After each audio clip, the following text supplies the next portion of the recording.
Recovery across 3 mortalities, number 1539, VPT 092, February 17, 2026. Gerald C. EclaireMD Foundation. Category: Longevity. Preface: this paper is a lived experience report covering 33 years rather than an abstract medical discussion. It describes 3 mortality crises that I went through, which resemble 3 natural disasters, 5 earthquakes, 5 heart attacks during 1994 to 2004. Followed by a hurricane kidney failure in 2010.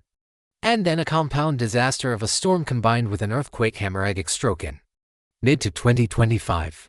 Each crisis changed how I actually lived, how I worked, how I ate, how I slept, how I moved, how I measured my body, how I felt, how I viewed life, and how I decided what to do with the years that remained. The sole purpose is to show the structural logic of survival through real daily actions, not through theory alone, but through lived experience described as scientifically and as objectively as possible. This paper is no longer the report of one recovery. It is the 33-year record of how the same biological system survived 9 cardiovascular, metabolic, and neurological incidents involving 3 organs and 3 different structural failure types. Through continuous adaptation. This is not a narrative expansion. It is a transition from a single event observation to a repeated pattern longitudinal study. What has changed is the sample size. The study has moved from 1 acute event and its recovery to 9 incidents across 3 decades under the same host, the same body, the same soul, the same data measurement framework, the same behavioral control method, and the same scientific viewpoint. This matches the way my brain has worked for nearly 8 decades. I do not interpret events in isolation. I first see the system that contains them, and then I use pattern recognition across time to identify what remains invariant. With 44 years of continuous studying, learning, and teaching, my insights have gradually become sharper, deeper, and more accurate. The most important realization that emerged from these life health events is simple and concrete. Recovery is not a return to the past. It is the construction of a new stable daily operating condition after each crisis. A new equilibrium state that allows me to pursue health and longevity under changed biological constraints. This is not an emotional statement. It is the direct result of irreversible biological and physical change combined with lifestyle and attitude adaptation. 3 structural types of crisis. These events are not classified by organ, as in a traditional medical curriculum. They are classified by failure mechanism. Type 1 crisis, acute structural rupture under overload, represented by 5 heart attacks. Type 2 crisis, long-duration metabolic deterioration, represented by kidney failure. Type 3 crisis, accumulated damage plus a trigger, represented by a hemorrhagic stroke near the pontine region. Other serious but non-fatal conditions, such as severe neuropathy and vision-threatening retinopathy, are not included in this analysis because they caused extreme difficulty but were not immediately life-ending. These 3 crisis types involve different organs, yet they follow the same physics, the same control strategy, and the same adaptation logic.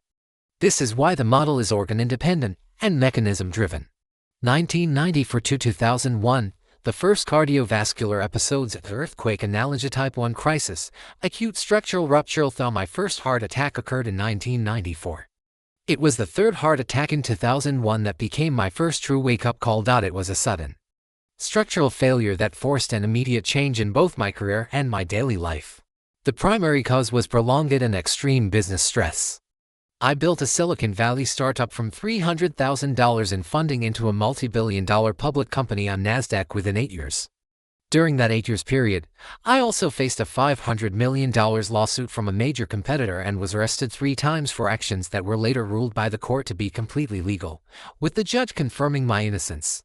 Those were my real experiences in the U.S. business environment, and they came with a high physical and psychological cost. My life was dominated by extreme workload, constant travel, chronic sleep deprivation, and continuous pressure from running a public company while facing severe legal threats. The psychological damage required 3 years of professional psychotherapy to return to a normal state. As the first Asian American CEO at that level, I carried an additional invisible pressure to constantly prove my worth. I never complained. But the physiological cost was my health and nearly my life. The most important medical intervention was not a drug. It was selling my high-tech venture, Avant Corporation, and removing the extreme external load by myself. That single decision reduced cardiovascular stress in a way no medication could achieve. Daily life changed in practical terms: regular sleep instead of all-night work, simple nutritious meals instead of business dining, and persistent walking instead of living in airports. At that time, my approach was still qualitative. I followed cardiology instructions, took medications, and tried to live more carefully. But I did not yet have a quantitative health monitoring system. Between 1994 and 2004, I experienced 5 cardiovascular episodes. Each one confirmed the same structural reality: the damage already existed, and overload triggered the event. Clinically, repeated heart attacks, myocardial infarctions lead to cardiac remodeling, in which scar tissue forms and the heart chamber becomes enlarged, permanently reducing pumping efficiency. My previous lifestyle was no longer compatible with survival. 2010, the kidney crisis, a hurricane type 2 crisis, long-duration metabolic deterioration. This hurricane was my second wake-up call. The kidney crisis developed slowly, and the physician's suggestion of dialysis was the turning point. Unlike the heart attack, which forced an external decision, this crisis forced me to change how I lived every day. I moved from being a passive patient to active eliminating, analyzing, and controlling my own metabolic condition. I shifted from a passive patient to an active medical researcher of my own body. The year 2010 marked the beginning of more than 16 years of self-study in internal medicine and endocrinology, later extending into multiple medical disciplines. Daily life was reorganized around measurement, data collection, analysis, and control: fasting glucose every morning, post-meal glucose after each meal, daily body weight, daily blood pressure, portion control, carbohydrate and sugar reduction, and walking after meals even in bad weather. Every day I studied and absorbed medical knowledge through those difficult jargons, and every day I tested the results on my own body. During this 16-year period, I stopped taking all medications, including vitamins. I observed my biological responses based purely on lifestyle inputs, without the influence of any chemical compounds. This created a true scientific feedback loop: measurement, analysis, behavioral adjustment, and verification by the next data set. Over time, the outcomes became objective patterns. Body weight decreased, glucose entered controlled ranges, lipids improved, renal function stabilized. Although it required 3 to 5 years, kidney disease develops over many years and also requires years to control. Medically, chronic kidney disease reflects the progressive loss of nephrons, the tiny filtering units in the kidney. Once a significant number are destroyed, the remaining units must undergo hyperfiltration, work harder to maintain function. When this compensatory capacity is no longer sufficient to sustain the body's needs, dialysis becomes necessary. This period was not dramatic. It was repetition, numerical targets, and long-term persistence. For the first time, the slope of my disease trajectory turned in a favorable direction through disciplined lifestyle changes based on daily data. Mid-2025, the stroke, the compound disaster type 3 crisis, accumulated damage plus triggered stroke, combined an acute brain vessel rupture with decadessive vascular damage, including microvascular calcification from diabetes, and was triggered by an acute blood pressure surge to 175 mmHg on June 21, 2025. My 8-day hospitalization for stroke and multiple seizures led to a direct operational question: how should I live each day to avoid the next catastrophic event while preserving my organ function? After discharge, life became more precise. Blood pressure control moved to the highest priority, with special attention to avoiding spikes rather than relying on average values. I began monitoring my blood pressure 24 times a day. I also calculated pulse pressure (PP) as an indicator of vascular stiffness, mean arterial pressure (MAP) as the mechanical load on vessel walls from blood flow delivering oxygen, glucose, and nutrients to the organs, and the ratio of peak systolic pressure to average systolic pressure as a marker of vascular rupture risk. Food selection was based on vascular safety and metabolic stability. Walking remained central for circulation and glucose control, but the intensity was carefully reduced from 12,000 steps to about 7,000 steps per day. Sleep became a protected medical variable, increasing from about 6 hours per night to 8 hours plus a daytime nap.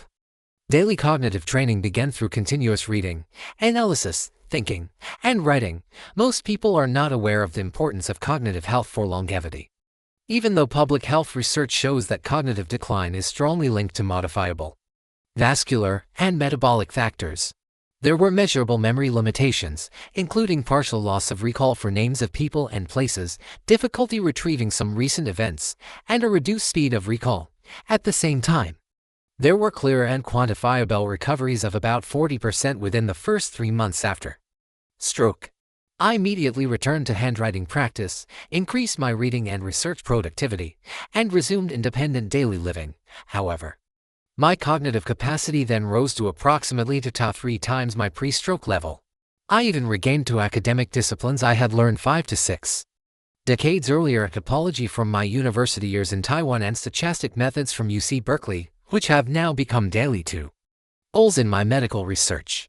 My post-stroke experience suggests that long-term structured knowledge and high-level analytical processing rely on partly different neural networks in my brain, since my deep disciplinary memory remained relatively stable, while my cognitive processing power for research continued to increase with a surprising speed. Through neuroplasticity. This suggests that although my directory for recalling names was partially damaged, my processor for analytical reasoning strengthened through neuroplasticity. By returning to topology and stochastic methods, I have been rewiring my neural pathways and using high-level logic as the scaffolding for recovery. This was not a return to the old system, it was the establishment of a new stable system under new physiological constraints. From a medical standpoint, long-standing hypertension and diabetes produce arterial stiffening, and a sudden blood pressure spike can exceed the reduced mechanical tolerance of the vessel wall and cause rupture of my brain microvessel near pontine location. The continuous feedback system, since 2010, and especially after the stroke, my life has followed a consistent control structure of measure, interpret, adjust, and verify. Every meal, every walk, every hour of sleep, and every blood pressure reading belongs to this loop. This is not a theory. It is the operational structure of my daily life. Irreversibility in lived experience. Irreversibility means that dead heart muscle becomes scar and no longer pumps. Lost neurons cannot fully return. Heart and blood vessels do not become soft again. And cancer cells, once formed, are extremely difficult to convert back to normal. Once this was fully understood and accepted, my life goal changed, not restoring my youth, but maintaining a stable and functional system with purpose, aligned with my biological age. Longevity as daily function. For me, longevity is measured operationally, the ability to walk safely, think clearly enough to study and conduct research, live independently, and continue producing and sharing useful findings for other patients. It is not defined by resemblance to the past, but by stability in the present. Final insight from my present stage of learning: longevity is not defined by how closely I resemble my younger self. It is defined by how stable and functional my body and mind are today.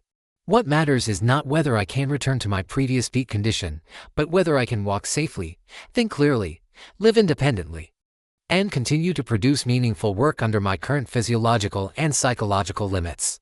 My past state does not need to be restored. Damaged heart muscle does not regenerate. Lost neurons do not return to their original condition, and stiffened blood vessels do not become young again.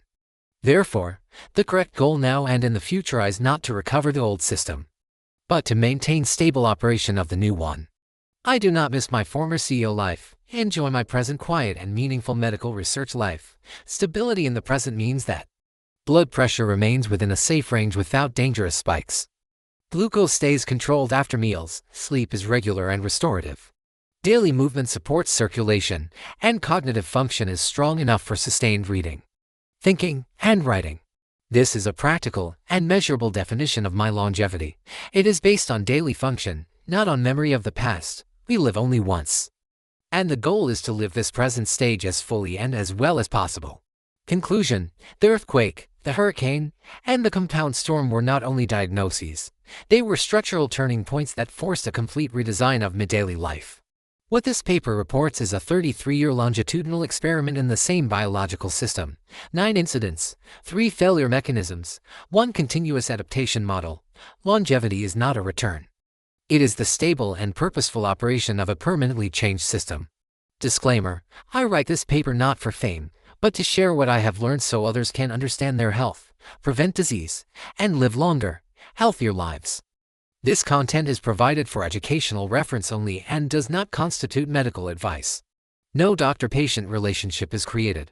You may share this summary freely, but it must not be altered, edited, or republished as your own, all intellectual property rights and copyrights for this article and its related materials belong to the author, Gerald C. This content is provided for educational reference only and does not constitute medical advice. No doctor-patient relationship is created. You may share this summary freely, but it must not be altered, edited, or republished as your own. All intellectual property rights and copyrights for this article and its related materials belong to the author, Gerald C.